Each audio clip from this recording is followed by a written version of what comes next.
La rubrique de Frédéric.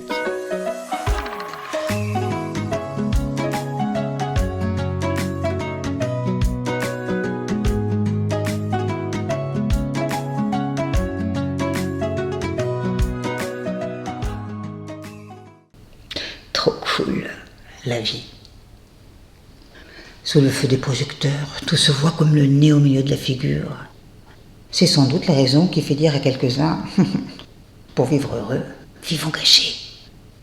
Mais heureusement pour tous, certaines ont choisi de se mettre au service du bien, au service de plus grand qu'eux-mêmes.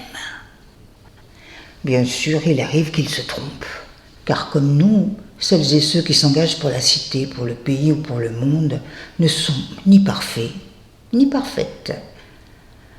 Mais là, voilà qu'ils fournissent une touche d'achoppement qui sert de tremplin à notre fiel intérieur, heureux de trouver occasion de se déchaîner à bon compte. Et voilà que pleuvent les accusations et les multiples critiques sur ces imparfaits qui se montrent et servent de cible, alors qu'ils sont des hommes et des femmes qui se vouent à un objectif qui dépasse leur sphère personnelle. Ils sont accusés de tirer des bénéfices collatéraux de leur engagement public. Et l'opinion convenue érige leur incohérence au rang d'ignominie, livrant même certains d'entre eux ou certaines d'entre elles en pâture à l'opinion publique.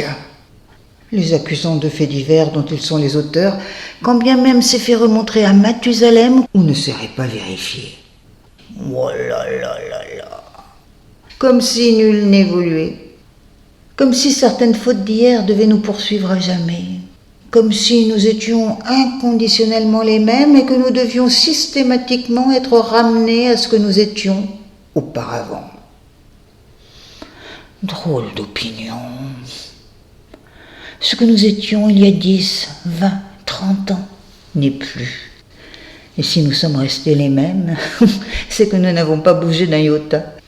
C'est que notre force d'évolution est en berne et que nous n'avons tiré aucune leçon de l'existence. Celle-ci pourtant nous offre à chaque instant l'occasion d'apprendre de nous-mêmes, des autres, des situations, de nos erreurs, de nos horreurs et de nos bonheurs. Seul cet apprentissage conduit à la réalisation d'un mieux, car à force de tirer les leçons de nos erreurs, nous nous améliorons et concourons ainsi au raffinement de notre humanité. Soyons donc indulgents mais conscients, compréhensifs avec les autres et intraitables avec nous-mêmes quand il s'agit de se mettre en cohérence avec les valeurs que nous souhaitons que les autres appliquent. Seule notre exemplarité permettra la diffusion d'une contagion heureuse. Les belles paroles, vides de présence, s'envolent. Celles qui s'incarnent dans nos manières d'être au quotidien transforment et bénéficient à tous. Pas compliqué de commencer à s'amender soi-même avant de l'exiger de celles et ceux qui sont sous le feu des projecteurs. Car quand on ne passe rien aux autres, c'est parfois pour se dédouaner de nos côtés obscurs.